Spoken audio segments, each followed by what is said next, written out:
Muy buenas tardes amigos, gracias por acompañarnos a nuestro estudio de cierre de Shabbat. Eh, en esta ocasión nos toca estudiar el capítulo 23 del Evangelio de Lucas. Como les comentaba en la mañana, ya vamos a concluir con el Evangelio. Y bueno, los Evangelios concluyen con el tema de la entrega de Yeshua a los romanos para que sea crucificado. Y ese es el tiempo, es precisamente el tiempo en el que nosotros, de alguna manera, al mismo tiempo que en el relato de los sucesos nos duele, por supuesto, porque es natural el sufrimiento de Yeshua, la acusación injusta y la entrega voluntaria que él hizo como sacrificio, como ofrenda agradable al Padre. Por otro lado, también representa nuestra salvación, la expiación de todo el mundo, todo aquel que quiera creer en él, que quiera vida eterna, para que no se pierda. Así es de que esos son los momentos culminantes de la vida de Yeshua aquí en la tierra, y representa para nosotros el tema más importante. Así es de que les invitamos para que nos acompañen y vamos a consagrar este tiempo, como siempre lo hacemos, con una oración, por favor. ¿Sí? Con todo eso, el Señor quiso quebrantarlo, sujetándole a padecimiento.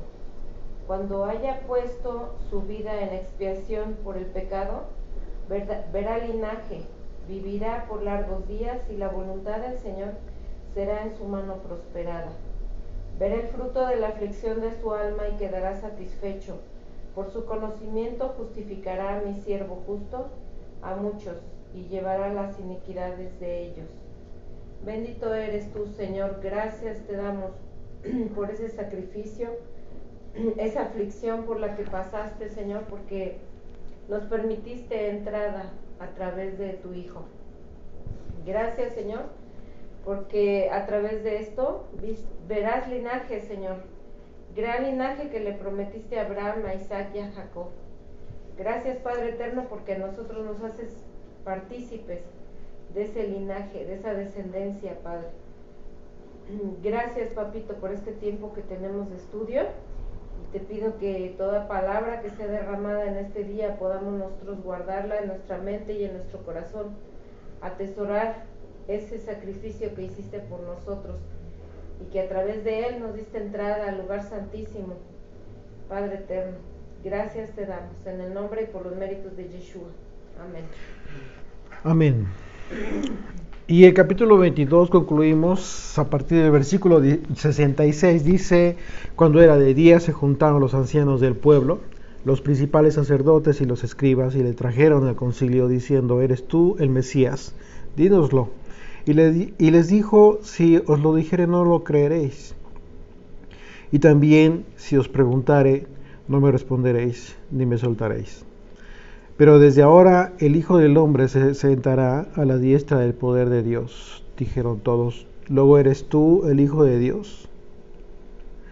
Y él les dijo: vosotros decís que lo soy. Entonces ellos dijeron: ¿qué más testimonio necesitamos? Porque nosotros mismos le hemos oído de su boca. Lo hemos oído de su boca. Y bueno, efectivamente Yeshua les confirmó lo que ellos querían oír. Y ellos estaban esperando este momento precisamente para entregarle, para acusarle de blasfemia. ¿Qué es la blasfemia? La blasfemia tiene que ver con la acusación, con la ofensa a Dios. Cualquier forma de ofensa. De forma general, la blasfemia es esto. Y en este caso, ellos lo consideraron una blasfemia, a pesar de que en un momento dado todos podemos ser considerados o considerarnos hijos de Dios. Sin embargo, este era el momento que ellos estaban esperando. Y dice el versículo 1 del capítulo 23, levantándose entonces toda la muchedumbre de ellos, hablando de los líderes judíos. Y bueno, ese es un tema bien importante porque cuando habla de ellos, habla de los judíos, realmente no se está hablando de todo el pueblo. Incluso entre los mismos líderes religiosos judíos, hubo gente que creyó en Yeshua, hubo gente que le amó, y como el caso de José de Arimatea, por ejemplo, él fue uno de ellos que no estuvo de acuerdo en todo esto que hicieron, toda esta acusación injusta, todo este juicio en contra de la Torá, que transgredió todas las leyes, tanto civiles como las leyes de Dios. Él no estuvo de acuerdo, y hubo varios que, como por ejemplo en el caso de Nicodemo también, que se acercó a él y que de alguna manera le reconoció como aquel que venía del Señor. Entonces no es todo el pueblo. Recordemos la entrada, el capítulo, el pasaje conocido como la entrada triunfal a Jerusalén. Pues bueno, es precisamente una muestra muy clara de que había mucha gente, mayormente del pueblo, que le amó. E incluso cuando era llevado a la cruz, mucha gente lloraba por esta circunstancia. ¿Por qué? Pues porque ellos fueron testigos de los milagros, de las grandes obras que hizo Yeshua, de las grandes señales como el Mesías. Versículo 2, y comenzaron a acusarle diciendo: a este hemos hallado que pervierte a la nación y que prohíbe dar tributo a César. Fíjate lo que le estaban acusando. Prohíbe dar tributo a César, diciendo que él mismo es el Cristo, el Mesías, un rey. Dos acusaciones, las dos acusaciones más importantes, que fue una expresión por parte de estos líderes que implicaba una gran mentira con verdad. Es decir, los líderes religiosos mintieron al acusar a Yeshua respecto al tributo, ya que Yeshua mismo dijo públicamente: dad a César lo que es de César y a Dios lo que es de Dios. Esto es diferente a lo que estaban diciendo ellos aquí. Ellos dicen acusaron a Yeshua diciendo: pervierte a la nación y prohíbe dar tributo a César. Esto no lo dijo el Señor, esto fue una mentira. Están hablando del tema del tributo porque recordemos que en este pasaje, cuando vemos que le preguntan a Yeshua, fue a propósito y fue gente enviada por estos mismos que le querían matar, con todo el propósito de tenderle una trampa. Sin embargo, cuando vieron la respuesta que él dio, se sorprendieron ellos mismos de la forma en cómo respondió, y ya no le dijeron nada. Ni le acusaron ni procedieron en nada. ¿Por qué? Porque no podían, simple y sencillamente. Lucas 20, 19 al 26 dice: procuraban los principales sacerdotes y los escribas echarle mano en aquella hora, porque comprendieron que contra ellos había dicho esta parábola, pero temieron al pueblo, y acechándole enviaron espías que se simulasen justos, a fin de sorprenderle en alguna palabra, para entregarle al poder y autoridad del gobernador. Y le preguntaron diciendo: maestro, sabemos que dices que enseñas rectamente. Dices y enseñas rectamente, y que no haces acepción de personas, sino que enseñas el camino de Dios con verdad. ¿Nos es lícito dar tributo a César o no? Esa fue la pregunta. ¿Nos es lícito? O sea, es legal, es correcto, pero habla de ellos, de los religiosos o de los creyentes, supuestos creyentes. Dice: ¿nos es lícito dar tributo a César o no? Mas él, comprendiendo la astucia de ellos, les dijo: ¿por qué me tentáis? Mostradme la moneda. ¿De quién tiene la imagen y la inscripción? Y respondiendo dijeron: de César. Entonces les dijo: pues dad a César lo que es de César, ¿Cuál fue la pregunta acerca del tributo? La respuesta es directa. Dad al César lo que es de César. ¿Quién estaba pidiendo el tributo? César. Déselo. Y a Dios lo que es de Dios. Porque la respuesta fue muy categórica. No confundan la fe, lo que le tienen que entregar al Señor, su fidelidad en obediencia, con la obediencia y sometimiento a las autoridades que hoy están puestas sobre ustedes. El Señor jamás enseñó para que estemos en contra de las autoridades establecidas. Y estos líderes judíos, al decir que Yeshua haya dicho que era el Mesías, Cristo, un rey, aunque dijeron la verdad, ¿sí? La intención con la que lo dijeron fue con el propósito de exponer que Yeshua pretendía una sedición. O sea, el propósito de ellos y la forma en cómo lo expusieron es: César, tú eres gobernador, pero él dice que es rey. O sea, la intención de él es provocar una revuelta en el pueblo y provocar una sedición, un motín. Entonces, ese fue el propósito. Ahora bien, de modo que en ese contexto los líderes judíos, aunque dijeron una verdad, la dijeron mintiendo. ¿Te das cuenta? Y para eso hay que ser astuto. Para decir una verdad, pero al mismo tiempo decirla en un sentido de mentira, para que la persona crea algo distinto, con engaño, para eso se requiere astucia.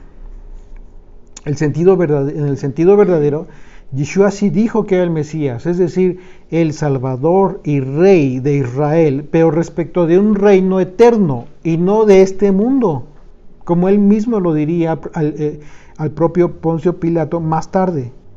Acompáñenme ahí rápidamente a Juan 18, del 33 al 38. Vamos a leer, dice: entonces Pilato volvió a entrar en el pretorio, y llamó a Yeshua y le dijo: ¿eres tú el rey de los judíos? Yeshua le respondió: ¿dices tú esto por ti mismo o te lo han dicho otros de mí? Pilato le respondió: ¿soy yo acaso judío? Tu nación y los principales sacerdotes te han entregado a mí. ¿Qué has hecho? Respondió Yeshua: mi reino no es de este mundo. Él habló de un reino. Efectivamente, él no negó que era un rey, pero dijo: mi reino no es de este mundo. Mis servidores pelearían para que yo no fuera entregado a los judíos, pero mi reino no es de este mundo. Es decir, lo que le está diciendo: no me hubieran detenido así tan fácilmente si mi reino hubiese sido de este, si yo estuviera reclamando un reino aquí. Lo que le está diciendo a Pilato: tú no te preocupes, tú sigues haciendo lo tuyo. Se lo dijo claramente. Le dijo entonces Pilato: ¿luego eres tú rey? Respondió Yeshua: tú dices que yo soy rey. Yo para esto he nacido. Una vez más lo confirma. Y para esto he venido al mundo, para dar testimonio a la verdad. Todo aquel que es de la verdad oye mi voz. Le dijo Pilato: ¿qué es la verdad? Y cuando hubo dicho esto, salió otra vez a los judíos y les dijo: yo no hallo en él ningún delito.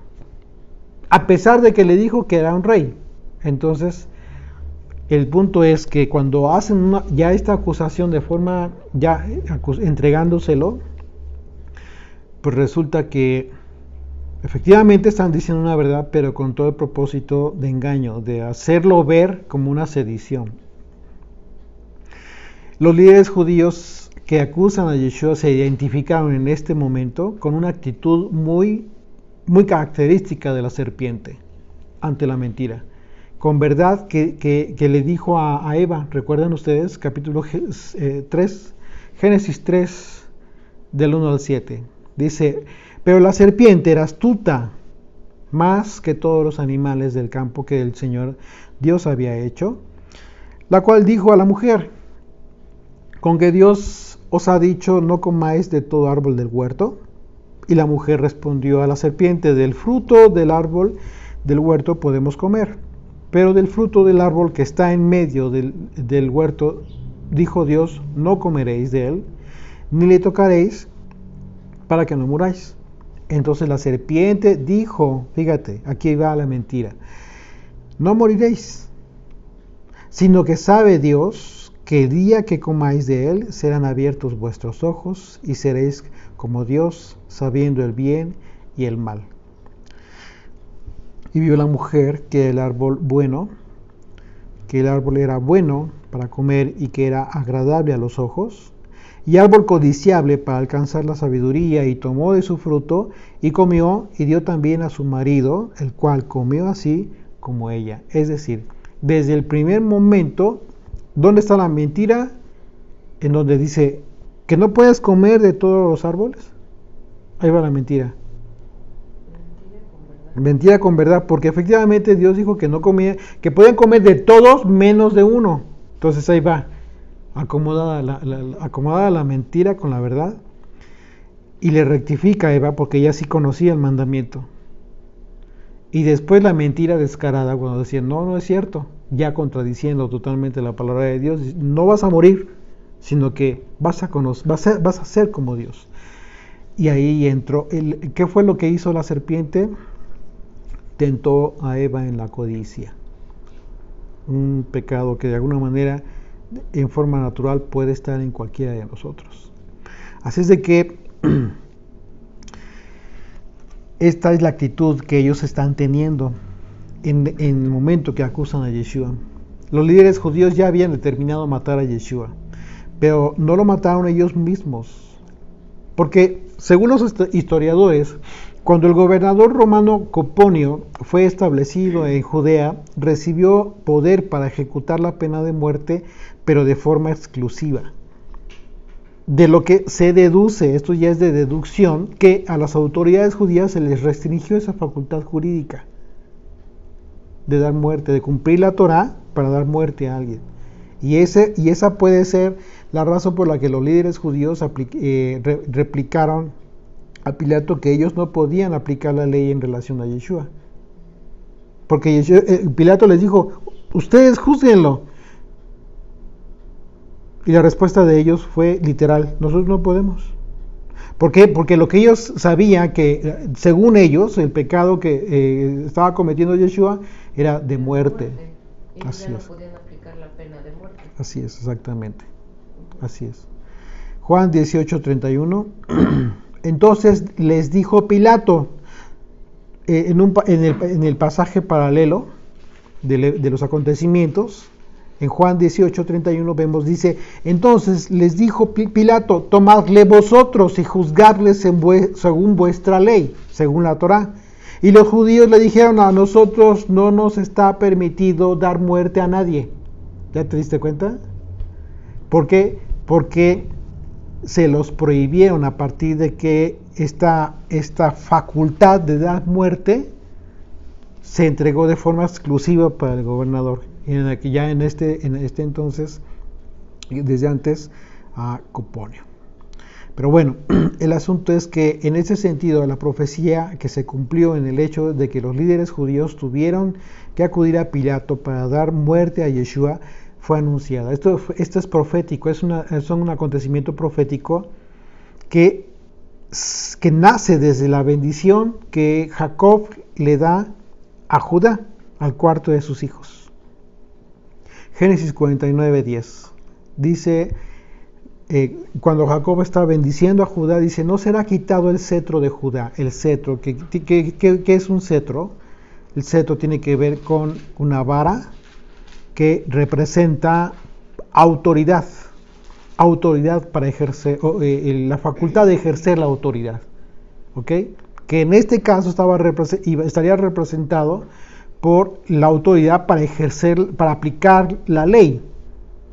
Y si era para aplicar la ley, en todos los sentidos, también tendrían que aplicar la ley, la pena capital.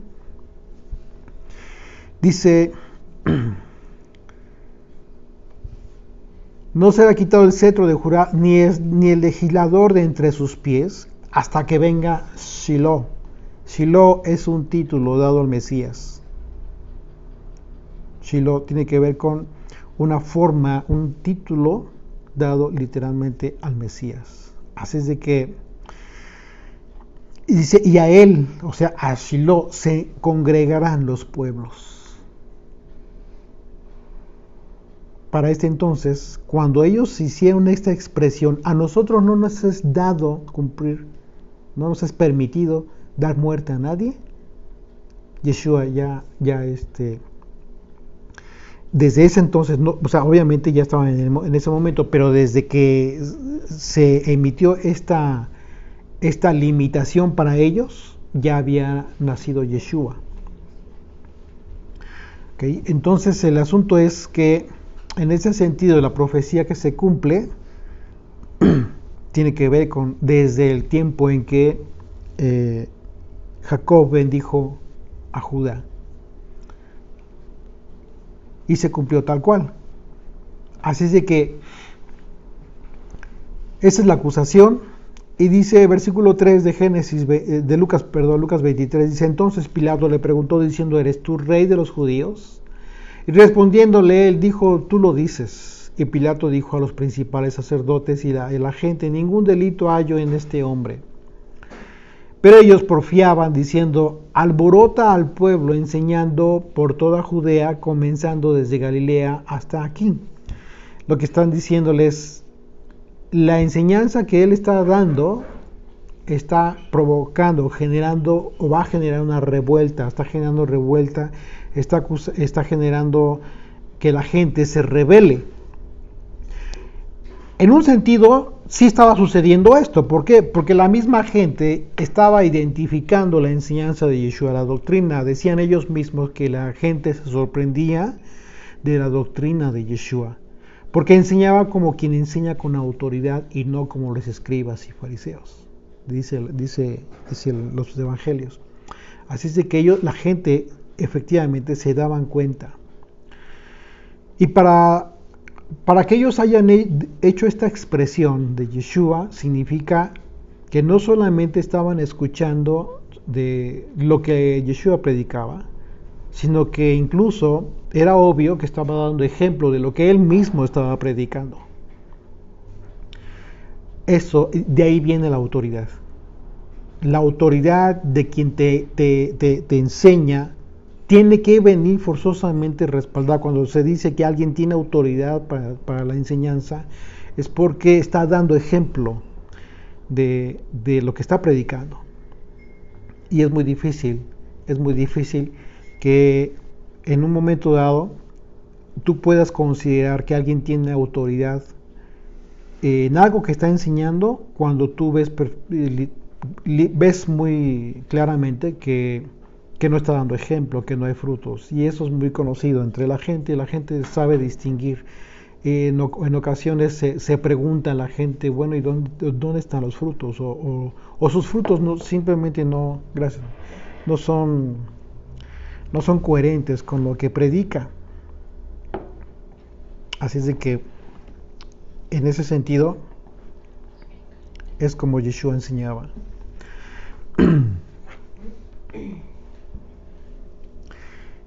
Y por esa razón la gente se estaba preguntando y estaba en un sentido alborotando, pues sí, porque ya estaban desmereciendo la enseñanza de los líderes judíos. Verso 6. Entonces Pilato, oyendo decir Galilea, preguntó si el hombre era Galileo. Y al saber que era de la jurisdicción de Herodes, le remitió a Herodes. Desde aquí nos damos cuenta que en la actitud de Pilato hubo un impulso de negarse a emitir una sentencia condenatoria en contra de Yeshua. Y eso vamos a ver que no era muy común en Pilato. De hecho, todo lo contrario, Pilato fue conocido como un hombre perverso, terrible. Y al saber, verso 7, y al saber que era de la jurisdicción de Herodes, le remitió a Herodes, que en aquellos días también estaba en Jerusalén. Herodes viendo a Yeshua, se alegró mucho, porque hacía tiempo que deseaba verle, porque había oído muchas cosas acerca de él y esperaba verle hacer alguna señal, y le hacían muchas preguntas, pero él nada le respondió. Yeshua guardó su boca, guardó silencio. Sabía perfectamente que la intención de Herodes simplemente era morbo, era saciar su curiosidad. Verso 10, y estaban los principales sacerdotes y los escribas acusándole con gran vehemencia. Entonces Herodes con sus soldados le menospreció y escarneció, diciéndole vistiéndole de una ropa espléndida, y volvió a enviarle a Pilato. Y se hicieron amigos Pilato y Herodes aquel día, aunque antes estaban enemistados entre sí. Entonces Pilato, convocando a los principales sacerdotes, a los gobernantes y al pueblo, les dijo: me habéis presentado a este como un hombre que perturba al pueblo. Pero habiéndole interrogado yo delante de vosotros, no he hallado en este hombre delito alguno de aquellos de que le acusáis.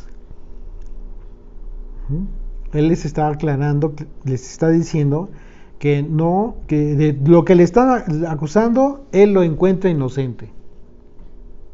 Está emitiendo una opinión en base a lo que él está viendo y está siendo testigo. No he hallado en este hombre delito alguno de aquellos que le acusáis. Y ni aun Herodes, porque os remití a él, y he aquí, nada digno de muerte ha hecho este hombre. Si nosotros nos damos cuenta, el texto nos está exponiendo muy a propósito que estos que eran gentiles, tanto Herodes como Pilato, que representan la multitud de los gentiles, sin Dios, o sea, cuando decimos gentiles, es una persona que no conoce a Dios. Ellos estaban diciendo: este hombre es un inocente. Pero a propósito el texto te está exponiendo la maldad de estos que le estaban acusando. Era todo el propósito, es todo el propósito de Dios que está haciendo aquí. Las circunstancias, la condición natural de Pilato era de que simplemente en un momento dado él no tenía ningún impedimento para hacerle ver su suerte al pueblo. Y esta era una gran oportunidad. ¿Quieren matarlo? Pues, no importa, que sea inocente. ¿Lo quieren muerto? Lo vamos a matar. O sea, él en un momento dado hasta pareciera que está abogando, que está constituyéndose como abogado de Yeshua. Le está diciendo: él es inocente. Ya lo interrogué y no es culpable. Dice, y aún así dice, verso 16, le soltaré, pues, después de castigarle. Y tenía necesidad de soltarles uno en cada fiesta. Y aquí comienza ya a anunciarse el tema de la fiesta de la Pascua. Pesaj, la primera fiesta anual. La primera de las 7 fiestas anuales. Pesaj, lo que es la Pascua, lo que en el cristianismo se celebra como la Semana Santa, por ejemplo, en realidad no tiene nada que ver con el contexto de la celebración de la Semana Santa. Es una fiesta que cada año, desde el tiempo de la liberación del pueblo de Israel de Egipto, se venía celebrando en el pueblo hebreo. Claro, en el pueblo hebreo, que a final de cuentas queda solamente ya queda el pueblo judío de las 12 tribus de Israel, pero que desde origen el pueblo hebreo venía celebrando cada año como mandamiento, y hoy en día se sigue cumpliendo el mandamiento, se sigue celebrando cada año la fiesta de la Pascua, que en el hebreo es Pesaj, que significa saltar, pasar. Y bueno, lo vamos a explicar más adelantito. Y dice, versículo 18, y entonces en esta ocasión, cada fiesta de Pesaj, el gobernador soltaba a un preso. Al pueblo que dijere que el pueblo tenía como que esta oportunidad de que se les fuera liberado algún conciudadano que hubiese sido preso por alguna circunstancia. Verso 18, más toda multitud dio voces a una diciendo, fuera con este y suéltanos a Barrabás. La propuesta de Pilato era soltarles a Barrabás, un preso. Y en este momento lo que proponía en un momento dado Pilato era, bueno, si este hombre no tiene, ya está detenido, ya lo están acusando, pues le suelto a este mismo. O sea, pero dice la multitud, no, fuera con este y suéltanos a Barrabás. Este había sido echado en la cárcel por sedición en la ciudad. O sea, él sí cometió el delito de sedición. ¿Sí? Así es de que, o sea, ¿qué es la sedición? La sedición es un delito, está tipificado en el Código Penal de muchos países hoy en día, que tiene que ver con un levantamiento popular en contra del pueblo, en contra del gobierno. Un levantamiento popular, ser cabecilla, ser líder, liderar. ¿Sería como un golpe de Estado? No, porque un golpe de Estado lo da el ejército, las Fuerzas Armadas. No es un golpe de Estado, es un levantamiento popular en contra del gobierno. Como la revolución. Algo parecido, algo así. De hecho, hay muchos niveles, ahorita ya hay niveles de este delito que se están gestando o que se han estado gestando en varios países, sobre todo en Centroamérica. Pero en esta época, pues bueno, Barrabás era uno de estos, que él sí estaba acusado de este delito. ¿Podría ser Barrabás entonces considerado como un celote? Porque en esos tiempos estaban los celotes, ¿no? Que estaban en contra del gobierno romano, no querían al gobierno romano y estaban queriendo hacer revueltas y todo eso. Sí, solamente que los celotes eran considerados como que observantes o religiosos, pero belicosos. Eran del tipo tipo terrorista, ¿no? Que incluso mataban a los romanos, a los soldados, siempre que tenían una oportunidad, llevaban a cabo esto. Efectivamente pudiera ser algo así. Pero bueno, el caso es que, pues sí, de alguna manera Barrabás estaba detenido con justificación. Y sin embargo, pues bueno, ellos dijeron, libéralo.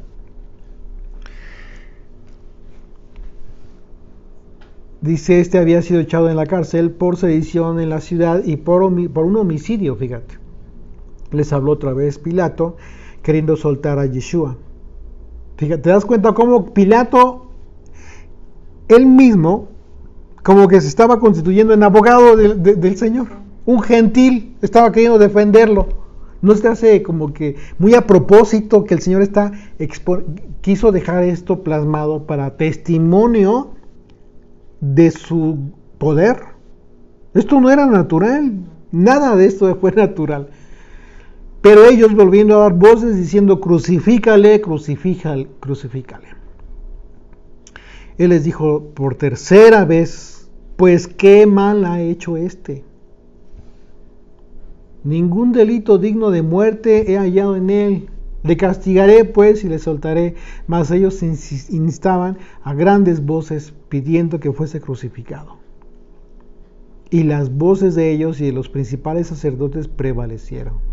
Aquí el asunto es que, como hoy en día, en muchas ocasiones en movimientos políticos, lo que se acostumbra a hacer es que llevan mucha gente, ¿no?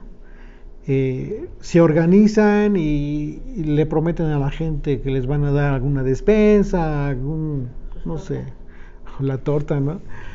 Y con tal de que vayan y se presenten a un lugar para manifestarse. o en apoyo a determinadas consignas políticas, organizadas por algún líder político. Esto fue exactamente lo mismo. Haz de cuenta que estaban ustedes viendo eso aquí mismo. No solamente los líderes, sino que fue parte del pueblo, pero invitados por esta circunstancia, como acarreados, para que abogaran o gritaran consignas en ese sentido. Mas ellos instaban a grandes voces pidiendo que fuese crucificado, y las voces de ellos y de los principales sacerdotes prevalecieron. Entonces Pilato sentenció que se hiciese lo que ellos pedían, o sea, consintió finalmente, y le soltó a aquel que había sido echado en la cárcel por sedición y homicidio, a quien habían pedido, y entregó a Yeshua a la voluntad de ellos. Qué terrible. Pilato fue conocido como un gobernante tirano en realidad, que buscaba incluso humillar al pueblo judío. Se dice que Pilato, junto con muchos líderes romanos, consideraban al pueblo judío un pueblo arrogante, porque dentro de todo, el pueblo judío era capaz incluso de dar la muerte con tal de que el Señor no fuese ofendido.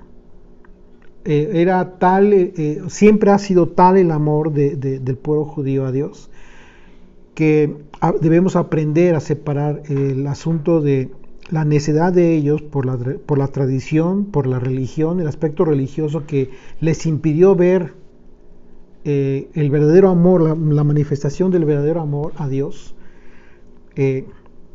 Debemos aprender a diferenciar ese aspecto con lo que realmente ellos sentían hacia Dios.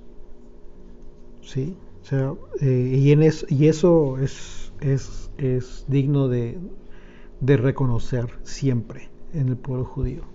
De hecho, históricamente ha habido muchísimos eventos que han quedado registrados en la historia, en donde nosotros podemos ver testimonios de vidas de hombres y de mujeres que prefirieron dar su vida antes de deshonrar a Dios. Eso es impresionante, es digno de ejemplo. Vamos a leerles un comentario de Flavio Josefo relacionado con este tema, en relación específicamente a Pilato, y es recabado de la literatura de antigüedades judaicas de Flavio Josefo. Pilato hizo algo que ninguno de sus predecesores se habría atrevido a hacer, por respeto a las costumbres judaicas: introducir en el recinto del templo efigies o representaciones humanas. Hizo pasar en secreto y por la noche los estándares de las legiones. Algunos de estos estandartes, llevaban la efigie de César, y eso era abominación para los judíos más escrupulosos, cuya religión, como es sabido, prohíbe toda representación pictórica o escultórica humana o animal. Al día siguiente, consumado el hecho y sabido que los estandartes estaban ya en el interior de la fortaleza Antonia, anexa al templo, se originaron tumultos en la ciudad. Una gran muchedumbre de judíos se dirigió hacia Cesarea, residencial habitual del gobernador, y pidieron a Pilato que sacara de Jerusalén los estandartes y que respetara sus costumbres y leyes tradicionales. Pilato se negó a seguir escuchándoles, y ellos, como si actuaran de común acuerdo, se tendieron en el suelo boca abajo y allí permanecieron 5 días enteros sin moverse. Pilato convocó luego al pueblo en el estadio de Cesarea, como si quisiera responder a sus demandas, pero lo que hizo fue dar señal a sus soldados para que los rodearan formando un cordón de 3 filas a su alrededor, y a continuación les dio señal de desenvainar las espadas en actitud amenazante, al tiempo que decía a los judíos que los degollaría si no aceptaban las imágenes del emperador. Los judíos reaccionaron espontáneamente de forma casi simultánea, echándose al suelo y mostrando el cuello, dando muestras de que estaban dispuestos a morir antes que dejar de cumplir sus leyes religiosas. Pilato, que no se esperaba semejante actitud, quedó muy impresionado y tuvo que ceder, haciendo retirar finalmente de Jerusalén los estandartes. Pero las provocaciones del procurador continuaron. Tomó luego dinero del tesoro sagrado del templo para financiar la construcción de un acueducto que trajese el agua hasta la ciudad. Pilato se encontraba por entonces en Jerusalén, y el populacho rodeó su tribuna dando gritos contra él. Pero al parecer tenía previsto este motín, de manera que había distribuido entre la gente a un número de soldados vestidos de paisano, a los que les había dado orden de no usar sus espadas, sino de golpear con palos a los sediciosos. Desde la tribuna él mismo dio la señal convenida. Muchos judíos fueron apaleados y muchos más murieron pisoteados por la multitud llena de pánico en su desordenada huida. Hubo más incidentes. En cierta ocasión hizo matar dentro del recinto sagrado del templo, donde se había refugiado a unos galileos sediciosos a los que los soldados habían perseguido hasta el interior. Todos los extranjeros no judíos tenían acceso a la gran explanada del templo, pero les estaba prohibido acceder al interior del santuario propiamente dicho, bajo pena de muerte, y los romanos habían respetado hasta entonces esa prohibición. Así es. Entonces, vemos las características de actitud de Pilato, era terrible. Y suena como que no es como que lo ves diferente aquí en el texto de cómo es que está abogando por Yeshua, pero esto no es natural. Aquí te puedes dar cuenta cómo esto es a propósito, expuesto por Dios para exponer que la maldad de estos que estaban entregándole al Señor. ¿Hasta dónde puede llegar la ceguera espiritual? Ceguera espiritual generada por la necedad solamente, porque ellos insistieron en no obedecer a esta enseñanza que traía Yeshua, sino permanecer en sus tradiciones, en su religiosidad, en su forma que para ellos era la más correcta de adorar a Dios. Entonces esto que conocemos acerca de la actitud realmente que caracterizaba a Pilato, nos muestra claramente que Dios expuso la circunstancia de pecado a propósito para que quedara constancia de que la profecía se estaba cumpliendo. Una profecía que el propio Yeshua había anunciado. Él mismo dijo en Lucas 18, 31 y 33, dice, tomando Yeshua a los 12 les dijo, he aquí, subimos a Jerusalén y se cumplirán todas las cosas escritas por los profetas acerca del Hijo del Hombre, pues será entregado a los gentiles y será escarnecido y afrentado y escupido, y después que le hayan azotado, le matarán, mas al tercer día resucitará. A propósito, toda la escena, por muy contradictoria que pudiera leerse en relación a las características propias de Pilato, así sucedió. Es así como que fue la causa de la profecía que Pilato debió ceder al capricho de los líderes judíos, y eso pues fue sobrenatural. ¿Sí?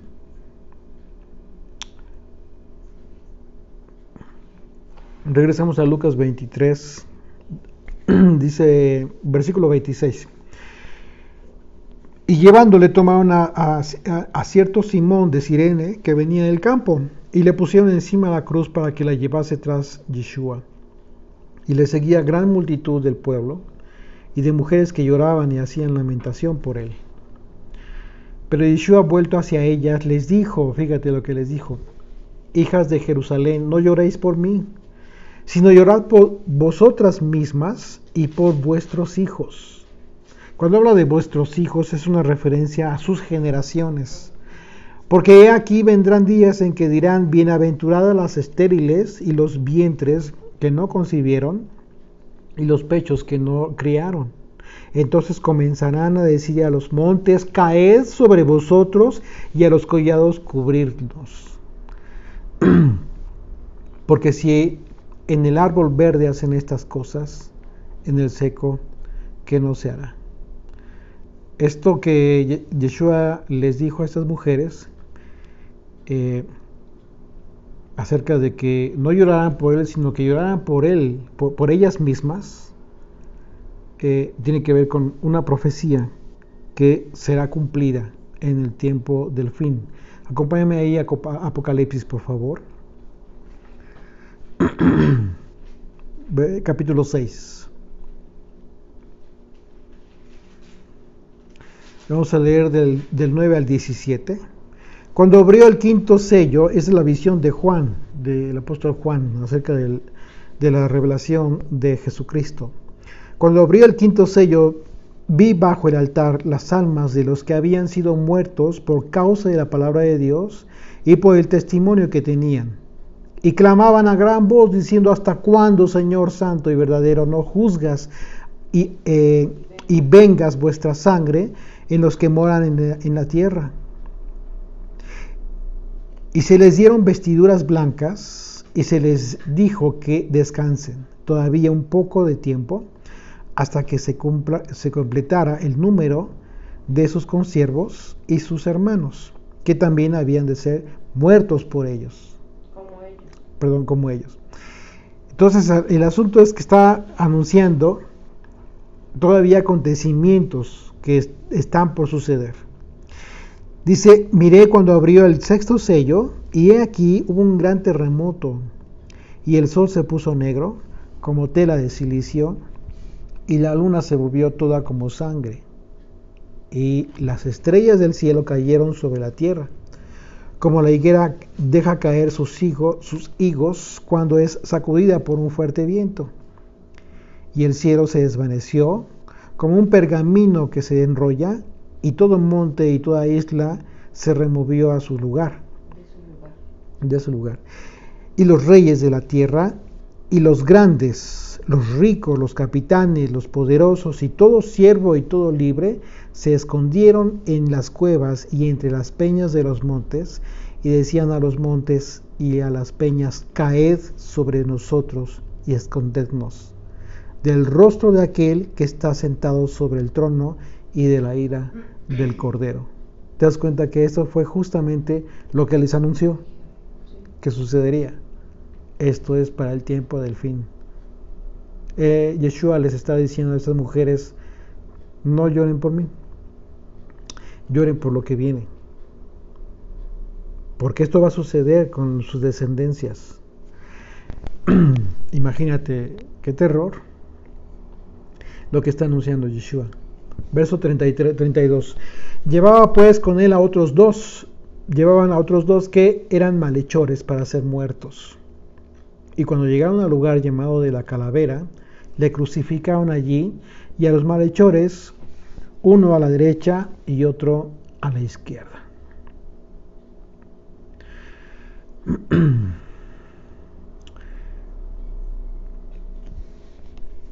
El hecho de que Yeshua haya sido crucificado en este lugar, conocido como el Monte de la Calavera, efectivamente en este lugar se puede apreciar físicamente la apariencia de un cráneo, y esto es muy significativo. ¿Por qué? Porque un cráneo, en este caso, tú puedes conectarlo con la muerte de Yeshua, porque es ahí donde iba a morir él. Pero no iba a morir solo, iba a morir con otros dos. ¿Y esto qué significa? Esto representa algo bien importante. Tiene que ver con una profecía. Ustedes recordarán ¿De qué habla la profecía de los huesos secos? La visión de Ezequiel acerca de este campo de los huesos secos, en donde el Señor le permite ver al profeta que todo este campo de huesos secos, o sea, cadáveres de huesos, literalmente, gente sin vida, era la casa de Israel. Esta casa de Israel sin vida en este campo. El campo está representando en la visión de la profecía de Ezequiel, capítulo 37, lo pueden ver ustedes. Está representando, el campo representa el mundo y los huesos representan a las personas, pero personas que no tienen vida en Dios, no tienen vida, no tienen un espíritu. Ajá. Son personas que viven sin Dios, como muertos. E incluso la profecía, ustedes pueden darse cuenta que se habla de vientos que vienen de los 4 puntos cardinales y hacen la obra de darle tendones y piel a estos huesos. Pero estos huesos, aún incluso de pie, como cuerpos, aún todavía no tienen vida. ¿Por qué? Porque esto significa que hace falta el Espíritu de Dios, el Ruach, en el hebreo, el viento de Dios, el Ruach HaKodesh, el viento de la santidad, para que entre en estos huesos secos. Es lo que hoy en día hace falta en todo el mundo. En todo el mundo está lleno de estos huesos secos. Haz de cuenta que todo el mundo está lleno de estos huesos secos y que hace falta que este viento de la santidad, el Espíritu de Dios, sople sobre todas estas personas que en las calles tú puedes ver y que andan sin Dios.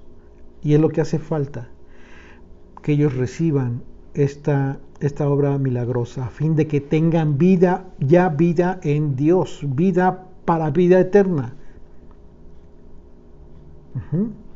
Así es de que lo que representa esta calavera, este monte que tiene la forma de esta calavera, es precisamente que Yeshua es la cabeza de esta iglesia, la cabeza de la iglesia que representa el monte de la calavera,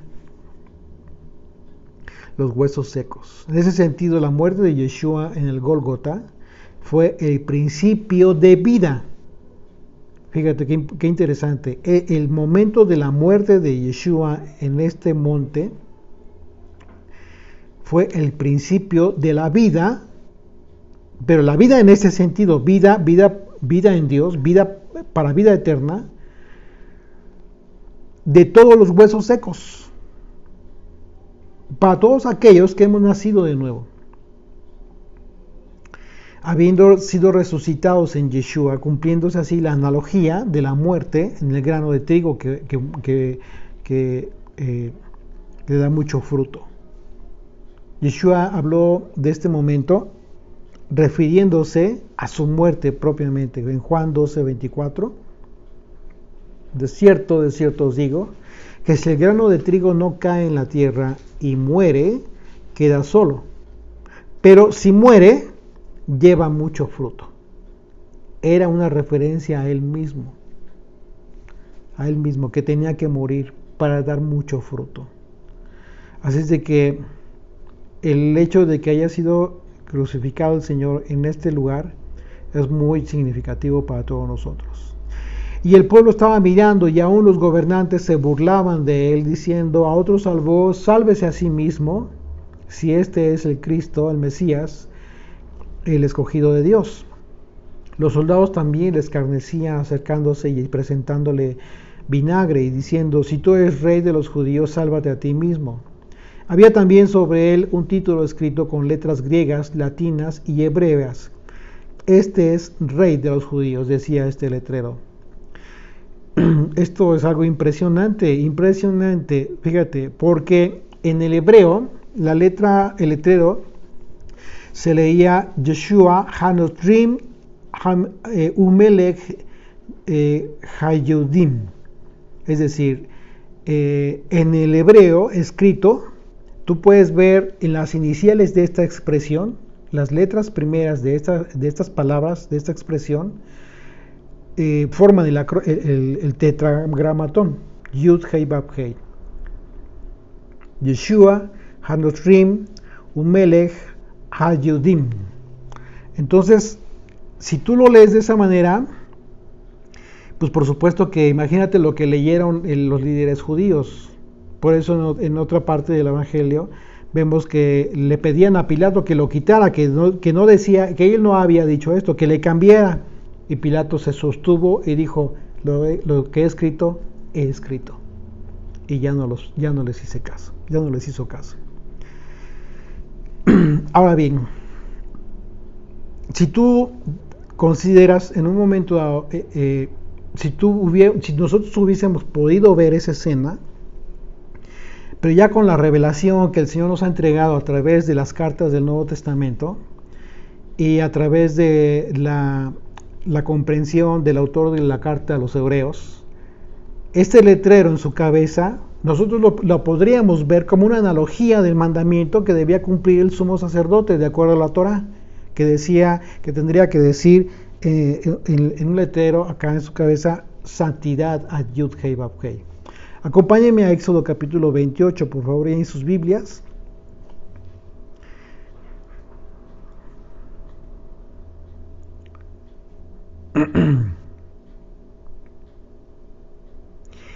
Y en el capítulo 28 de Éxodo se describe las vestiduras del sacerdote. Y bueno, nos vamos a dar cuenta cómo es que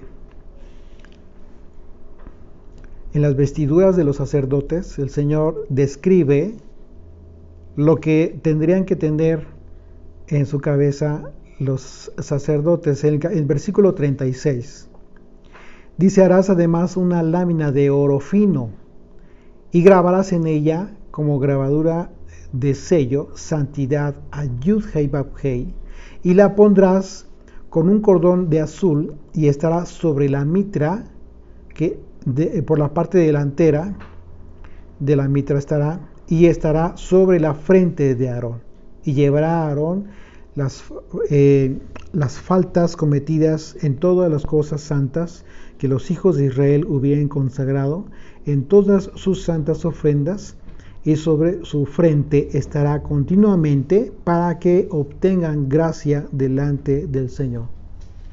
¿Te das cuenta? Así es de que este letrero puesto en la cruz tú podrías ver, hubiéramos podido ver ahí nosotros esta situación, esta circunstancia. Claro, el hubiera no existe. ¿Por qué? Porque ellos no pudieron haber tenido esta revelación. O si la tuvieron, quizás por esa razón, los líderes le pedían a Pilato que quitara ese letrero, que lo cambiara. ¿Por qué? Porque efectivamente estaba escrito el nombre de Dios, el tetragramatón. Y en ese sentido, Yeshua estaba cumpliendo el mandamiento de Yom Kippur. Yom Kippur, ¿qué es Yom Kippur? El día del perdón, el día de la expiación, como lo hacían los sumos sacerdotes. Una vez al año, en esta fecha, entraban al lugar santísimo con la sangre de expiación para perdón de los pecados de por sí y de todo el pueblo. Esto fue justo lo que sucedió en la cruz. Yeshua llevó a cabo el cumplimiento del mandamiento de Yom Kippur, no solamente por Israel, sino por todo el mundo. Así es de que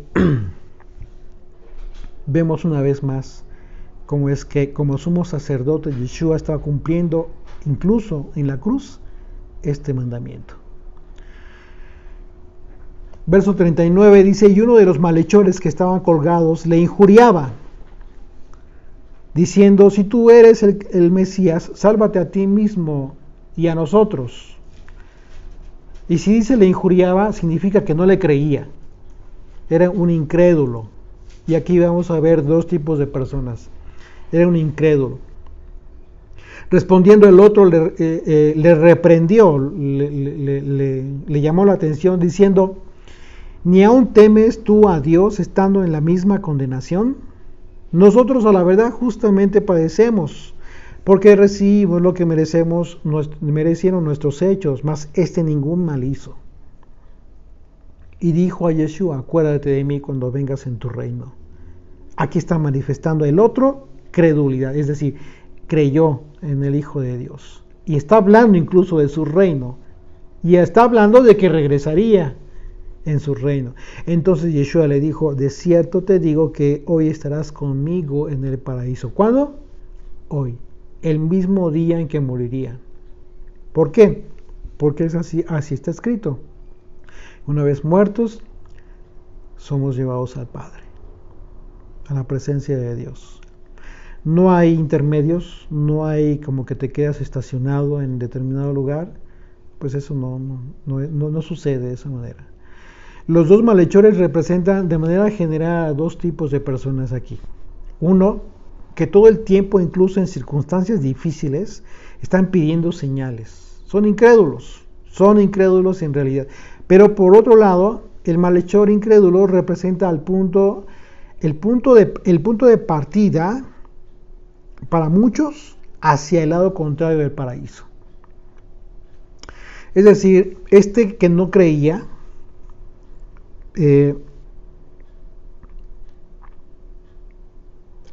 está determinando en ese momento hacia dónde va. ¿Recuerdan la historia de Lázaro y el rico? ¿Qué fue lo que sucedió con el rico? Los dos murieron, pero dice la escritura que el rico fue sepultado, pero Lázaro fue llevado al seno de Abraham. Y una vez allá, se ven a lo lejos, cuenta Yeshua la historia y dice que el rico ve a lo lejos a Lázaro en el seno de Abraham. El asunto es que no podían ni Lázaro venir hacia él, hacia el rico, ni el rico ir hacia Lázaro. ¿Por qué? Porque estaban impedidos por una gran montaña. Aquí hay dos destinos. Está hablando en esta historia. Yeshua nos enseña que hay dos destinos. ¿Hacia dónde vamos una vez que dejamos este mundo físico? Uno es hacia el infierno y otro es hacia la presencia del Padre. Así es de que el malhechor que reconoció a Yeshua como el Hijo de Dios y que le suplicó a Yeshua que se acordara de él cuando viniera en su reino, representa a quienes en el quebranto de su vida reconocen su maldad. No todos, no importa qué quebrantado esté, hay gente que no reconoce su pecado y como consecuencia, pues no hay humildad. No hay humillación. No reconocen su pecado y tampoco claman por perdón, pues como consecuencia. Justo lo que representa Yom Kippur. ¿Qué representa Yom Kippur? ¿Cuál es el mandamiento para Yom Kippur? El clamor de aquellos que afligen su alma y claman por ser perdonados. Este malhechor arrepentido representa el punto de partida para el paraíso. Por eso es fundamental entender la cruz, porque ese es el punto de vida para muchos. Como él mismo lo dijo, era necesario que el grano de trigo muriera, hablando de él mismo, para que diera vida a mucho fruto. Exacto. Verso 44, regresamos a Lucas 23, dice, cuando era como la hora sexta, hubo tinieblas sobre toda la tierra hasta la hora novena. La hora sexta es el equivalente a las 12 del día. Hasta la hora novena, que es las 3 de la tarde, 3 horas de tinieblas. Y el sol se oscureció y el velo del templo se rasgó por la mitad. Entonces Yeshua, clamando a gran voz, dijo, Padre, en tus manos encomiendo mi espíritu. Y habiendo dicho esto, expiró. Impresionante. Es impresionante porque el hecho de que el velo del templo se haya roto, acabamos de ver que en la cruz vemos o podemos ver cómo es que estando Yeshua en la cruz le ponen un letrero y que, de acuerdo al mandamiento que recibió Moisés en la vestidura de los sumos sacerdotes, tenía que tener precisamente esta lámina con el nombre, con el letrero santidad a Yud Hei Vav Hei, consagración a Yud Hei Vav Hei. Y justo en las primeras letras de la expresión el rey Yeshua, el rey de los judíos, vemos el tetragramatón, lo que pudiéramos ver ahí como un cumplimiento, una representación simbólica del cumplimiento de este mandamiento dado a los sumos sacerdotes ahí mismo, en ese momento de la cruz, por parte de Yeshua como sumo sacerdote. Y resulta, y acabamos de ver que esto estaba representando Yom Kippur.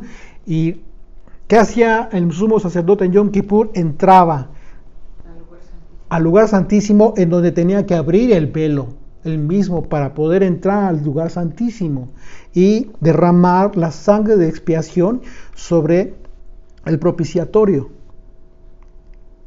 Entonces, en ese momento, de acuerdo a la cronología de los acontecimientos, se rompe el velo del templo en el momento de la conclusión de estas 3 horas de tinieblas, y en ese momento el Señor expira. Y dice, en tus manos encomiendo mi espíritu. Y habiendo dicho esto, expiró. Y en ese momento entra al lugar santísimo. No ahí en lugar santísimo ahí físicamente, sino es una simbología que les estaba representando lo que en el tabernáculo celestial estaba sucediendo. El sumo sacerdote, Yeshua, entrando a la presencia del Padre. Oye, y me llama la atención que la luna y el sol se oscurecieron. O sea, hubo un eclipse, pero referente a lo que estás diciendo, si era una simbología de lo que estaba pasando en el tabernáculo celestial, el lugar santísimo estaba completamente oscuro, no entraba nada de luz ahí, todo estaba cubierto. Así es. Entonces por eso fue lo que estaba sucediendo. Lo que estaba sucediendo físicamente, materialmente en la tierra, estaba haciendo una representación de lo que estaba pasando en los cielos. Lo que sucede es que en ese preciso momento sucedió una conexión entre el cielo y la tierra. Entre lo que estaba sucediendo físicamente en ese momento en el lugar del monte de la calavera, en el templo que era donde estaba la presencia de Dios, y en el tabernáculo celestial había una conexión en ese momento impresionante, que todo mundo, de la cual fue testigo todo el mundo. Acompáñenme a Hebreos capítulo 9, por favor. Dice Osvaldo, estaba la menorá, que es posible que alumbraba la parte del lugar santísimo, pero la menorá estaba en Ok, dice Hebreos 9, del 11 al 12, pero estando ya presente el Mesías, sumo sacerdote de los bienes venideros, por el más amplio y más perfecto tabernáculo, no hecho de manos, es decir, no de esta creación, y no por sangre de machos cabríos, ni de becerros, sino por su propia sangre, entró una vez para siempre en el lugar santísimo, habiendo obtenido eterna redención. Ahora Hebreos 10, del 19 al 24. Así que, hermanos, teniendo libertad para entrar en el lugar santísimo por la sangre de Yeshua, el Mesías, por el camino nuevo y vivo que Él nos abrió, a través del velo, esto es, de su carne. ¿Te das cuenta de la conexión? Y teniendo un gran sacerdote sobre la casa de Dios. Acerquémonos con corazón sincero, en plena certidumbre de fe, purificados los corazones de mala conciencia y lavados los cuerpos con agua pura, mantengámonos firmes sin fluctuar la profesión de nuestra esperanza, porque fiel es el que prometió. Y considerémonos unos a otros para estimularnos al amor y a las buenas obras. Así es de que lo que estamos viendo aquí en el momento de la cruz y en estos eventos por supuesto, sobrenaturales que estaban ocurriendo en estas 3 horas. Fue como una conexión divina entre el cielo y la tierra. Verso 47, cuando el centurión vio lo que había acontecido, dio gloria a Dios, diciendo, verdaderamente este hombre era justo. Y toda la multitud de los que estaban presentes en este espectáculo, viendo lo que había acontecido, se volvieron golpeándose el pecho. Pues imagínate. Pero todos sus conocidos y las mujeres que le habían seguido desde Galilea estaban lejos mirando estas cosas. Había un varón llamado José de Arimatea, ciudad de Judea, la cual era miembro del concilio, varón bueno y justo, que también esperaba el reino de Dios y no había consentido en el acuerdo ni en los hechos de ellos. Fue a Pilato y pidió el cuerpo de Yeshua.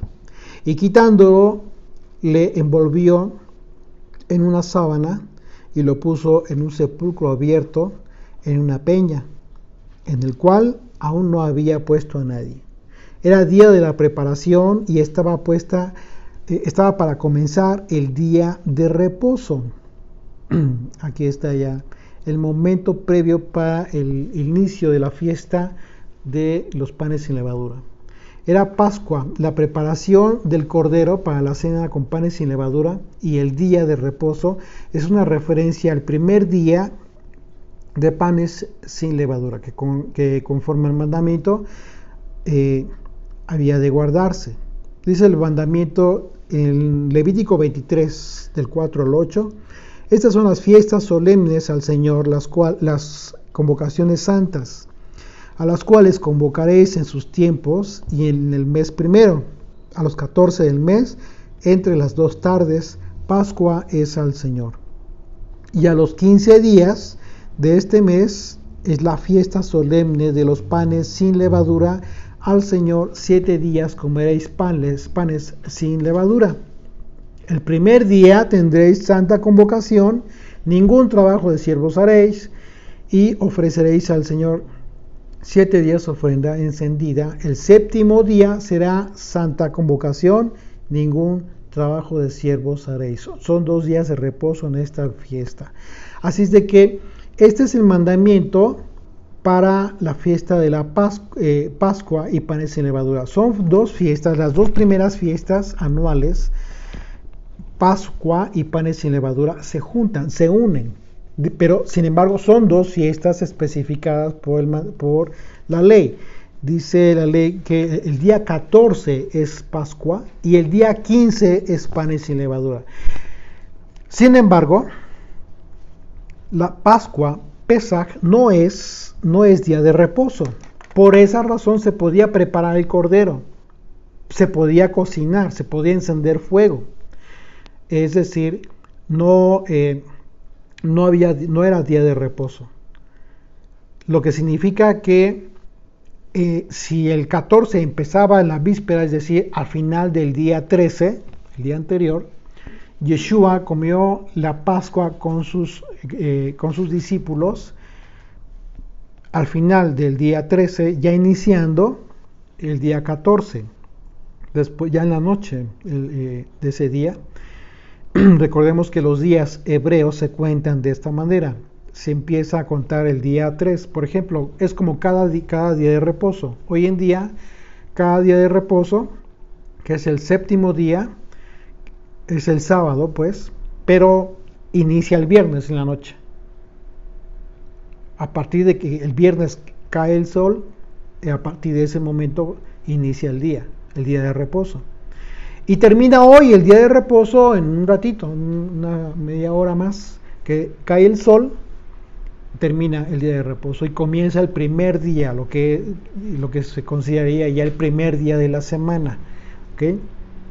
Esto es la forma de contar los días hebreos, por eso mucha gente se confunde.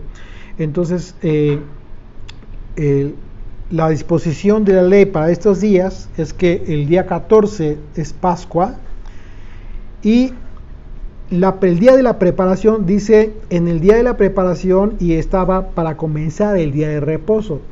¿Por qué? Porque aún estaba sacrificando. El mandamiento para sacrificar el cordero era entre las 2 tardes, lo que representa un horario entre las 12 del día y las 6 de la tarde.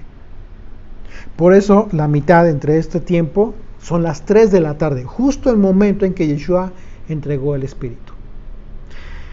Expiró. Era el momento en que tenía que ser sacrificado Yeshua. De otra manera no hubieran podido sacrificarlo si hubiese sido día de reposo. Por eso lo pudieron sacrificar el día 14, que es la Pascua. Y al término de ese día se apresuraron precisamente a bajar los cuerpos de las cruces porque no podían permanecer ahí durante el día de reposo. Entonces a Yeshua fue enterrado momentos previos antes de iniciar el día de reposo. El día de reposo del primer día de panes sin levadura. Dice verso 55, y las mujeres que habían venido con él desde Galilea siguieron también y vieron el sepulcro y cómo fue puesto su cuerpo. Y vueltas prepararon especies aromáticas y ungüentos y descansaron el día de reposo conforme al mandamiento. Es decir, prepararon todo lo que iban a llevar, pero no lo ocuparon, no pudieron regresar porque ya venía el día de reposo. Así es de que conforme al mandamiento, para el primer día de la fiesta que duraba 7 días de los panes sin levadura, el primer día de reposo, guardan ellos el día de reposo. Así es de que bueno, ese es el momento en que el Señor es sepultado.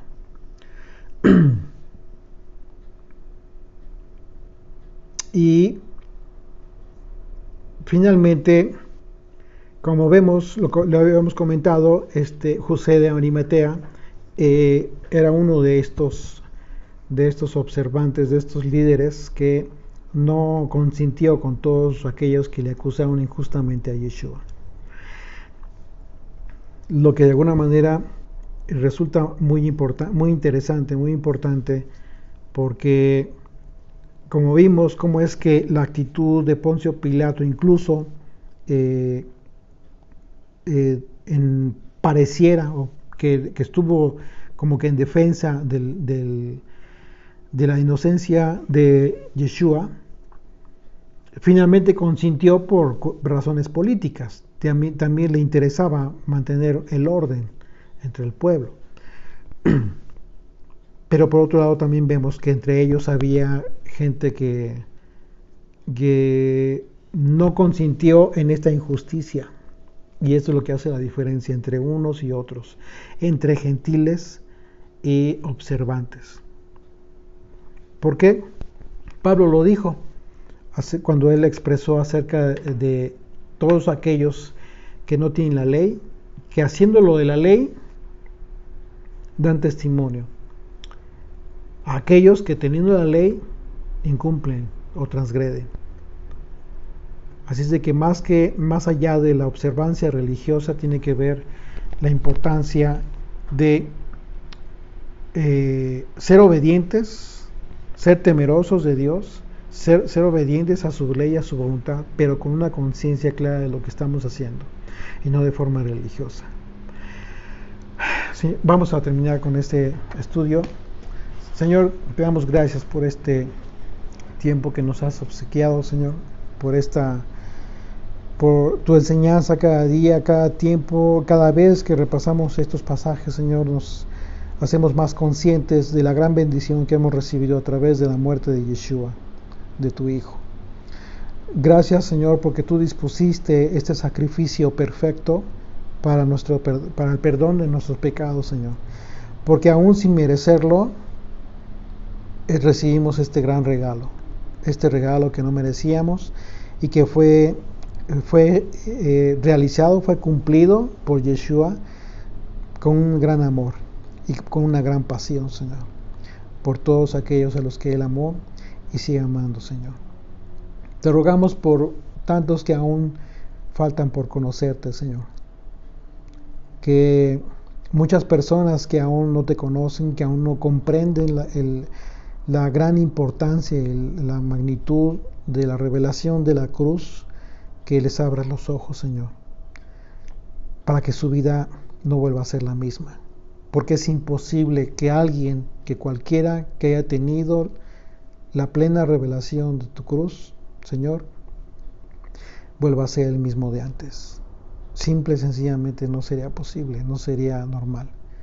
Te rogamos por tanta gente que aún no tiene este conocimiento, Señor, y que aún los que decimos que en algo conocemos o que tenemos la comprensión de la cruz,